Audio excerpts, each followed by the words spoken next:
हम बात करेंगे, मोबाइल की लत के बारे में बात करेंगे क्योंकि मोबाइल की लत है आजकल महामारी का रूप ले रही है धीरे-धीरे। एक तरीके से ड्रग्स के जैसे काम करती है मोबाइल की जो लत है बच्चों के लिए, ड्रग्स के जैसे काम करती है। तो इसके बारे में हम बात करेंगे। किस तरीके से ये बच्चों के जीवन पर असर करता है, किस तरीके से ये मोबाइल है आने वाली जो पीढ़ी है उसके लिए खतरनाक हो सकता है। मोबाइल की लत को हमें अनदेखा नहीं करना है।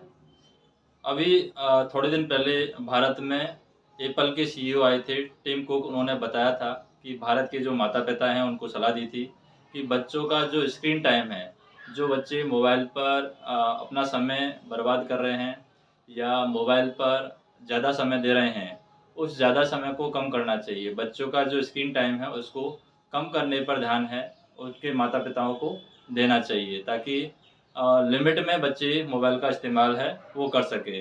एक सर्वेक्षण भी यहाँ पर हुआ है, करीब 1000 बच्चों पर यहाँ पर सर्वेक्षण किया गया है अलग-अलग जगह पर। 1000 में से 92% छात्र ऐसे मिले हैं जो घर पर आते हैं तो स्कूल से घर आते समय सबसे पहले मोबाइल माँगते हैं। मोबाइल में गेम खेलना पसंद करते हैं, आउटडोर गेम खेलना पसंद नहीं करते हैं। 92% बच्चे हैं जो कि भारत में आउटडोर गेम खेलना पसंद नहीं करते, मोबाइल में गेम खेलना पसंद करते हैं। और लगभग हम देखें भारत में 78% बच्चे ऐसे हैं जो खाना खाते समय मोबाइल देखते हैं। यानी खाना खाते समय भी उनका मोबाइल का जो आदत है वो लगा हुआ है और माता-पिता है बच्चों को मोबाइल इसलिए पकड़ा देते हैं ताकि बड़े लोग हैं वो आपस में बात कर सकें और बच्चे हैं उस मोबाइल से टाइम पास कर सकें। तो एक तरीके से हम जानबूझ करके बच्चों को इस तरीके का आदी बना रहे हैं, मोबाइल का आदी बना रहे हैं। इसकी वजह से आने वाली पीढ़ी का जो भविष्य है, वो धीरे-धीरे खतरे की तरफ है, बढ़ रहा है। क्योंकि हम सब जानते हैं कि मोबाइल के दुष्परिणाम काफ़ी हैं। अगर ज़्यादा समय तक मोबाइल का यूज़ करते हैं, तो उससे एकाग्रता की कमी आती है, नींद की समस्या आ जाती है धीरे-धीरे और ये एक तरीके से काल्पनिक सुख के जैसे काम करता है। एक तरीके से ड्रग्स के जैसे है, ये मोबाइल है हमारा, काम करता है।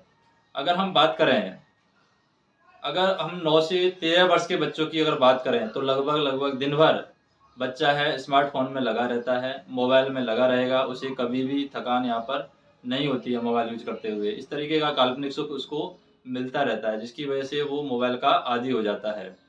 भारतीय बच्चों की बात करें, भारतीय बच्चे जल्दी ही स्मार्टफ़ोन मिल जाता है भारतीय बच्चों को और अक्सर देखा जाता है कि बच्चे खाना खाते हुए मोबाइल देख रहे हैं और मोबाइल इसलिए भी है हम बच्चों को देते हैं ताकि हम बड़ों को डिस्टर्बेंस ना हो और बच्चे हैं मोबाइल में टाइम पास करते रहें।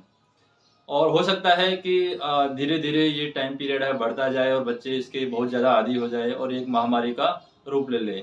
अगर हम बात करें ये किस तरीके की बीमारी है, तो स्मार्टफ़ोन का ज़्यादातर इस्तेमाल करना या ज़्यादा इस्तेमाल करना न्यूरोकेमिस्ट्री कहलाता है। यानी न्यूरोकेमिस्ट्री का मतलब वही केमिस्ट्री है जो कि ड्रग्स में पाई जाती है। नार्कोटिक ड्रग्स जब हम ड्रग्स लेते हैं, जब जिस तरीके की फीलिंग हमारे शरीर में आती है, उसी तरीके की फीलिंग मोबाइल को यूज़ करते हुए आती है। जैसे हम शॉर्ट्स देखते हैं तो शॉर्ट्स में भी हमारी उसी तरीके की फीलिंग आती है कि हमें उन चीज़ों में आनंद आता रहता है, काल्पनिक सुख हमें मिलता रहता है और धीरे-धीरे हम उसके आदी हो जाते हैं। और जब हमसे कोई वो सुख को छीनने की कोशिश करता है तो हम हमारे दिमाग में अवसाद ग्रहण कर लेता है, हम दुखी होने लगते हैं। तो ये धीरे-धीरे क्या है हमारे पूरे माइंड को कंट्रोल कर लेता है। तो मोबाइल में स्क्रीन टाइम हमें कम से कम करना चाहिए।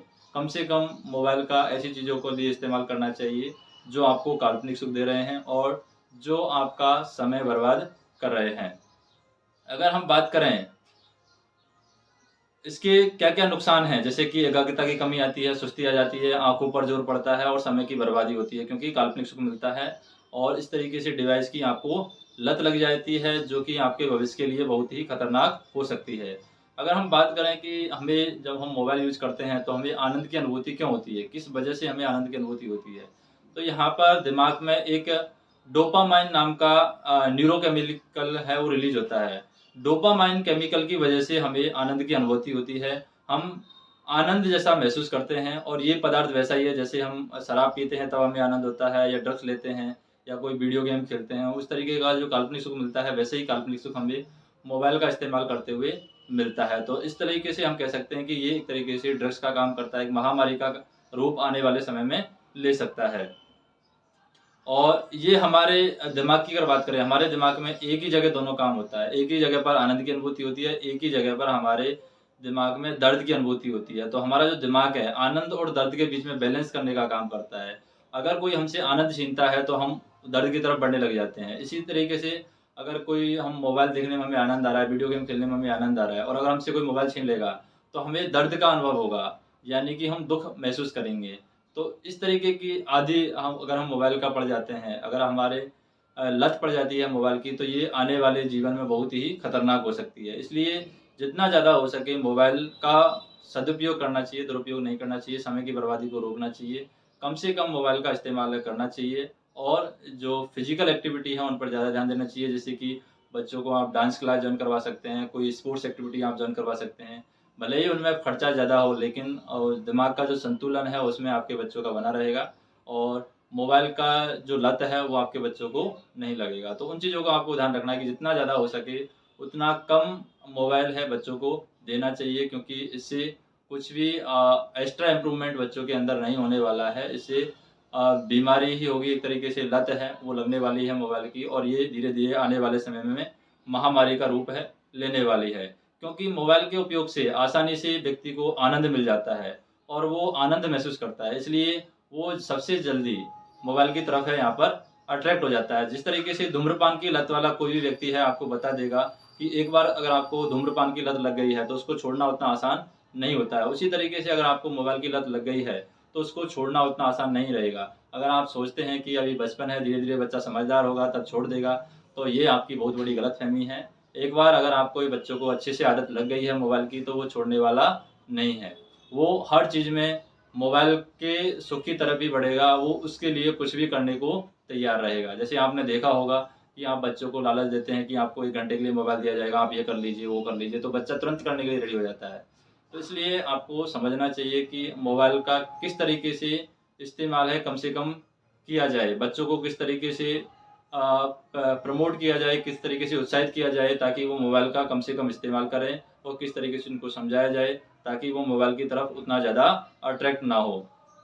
क्योंकि मोबाइल के इस्तेमाल की वजह से आने वाले समय में बहुत ज़्यादा परेशानी है बच्चों को होने वाली है और हमारी आने वाली जो पीढ़ियाँ हैं, उनमें भी मोबाइल की वजह से बहुत ज़्यादा दिक्कतें हैं आने वाली हैं। मानसिक दबाव भी वहाँ पर बढ़ने वाला है और मानसिक संतुलन भी बच्चों का धीरे-धीरे गड़बड़ होगा, क्योंकि इससे मेमोरी है, वो इंसान की कमज़ोर हो जाती है। अगर अब स्क्रीन टाइम बहुत ज़्यादा रहता है मोबाइल का, अगर हम उसका दुरुपयोग करते हैं और बहुत ज़्यादा समय तक मोबाइल में लगे रहते हैं, तो उससे क्या है, माइंड पर असर पड़ता है। जो मेमोरी है, मेमोरी की जो कैपेसिटी है, एकाग्रता की जो क्षमता है, वो व्यक्ति की कम हो जाती है। इसलिए हमें ध्यान देना चाहिए, ज़्यादा से ज़्यादा बच्चों को व्यायाम की तरफ, खेल-कूद की तरफ अट्रैक्ट करना चाहिए।